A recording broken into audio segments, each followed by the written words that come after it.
Hi everyone, if you want to see your name on your iPhone lock screen as you see here, just watch this tutorial to the end. But first, don't forget to like the video, leave a comment and subscribe. Let's start. First, after opening the lock screen, just drag here, tap focus, then tap new focus.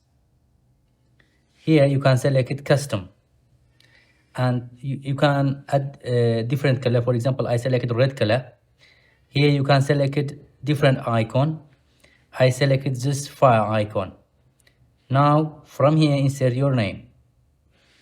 But first I want to add an emoji. For example, I selected this one. Add name. Again this heart emoji. Good. Just next.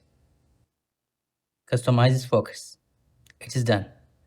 Now I think everything is good.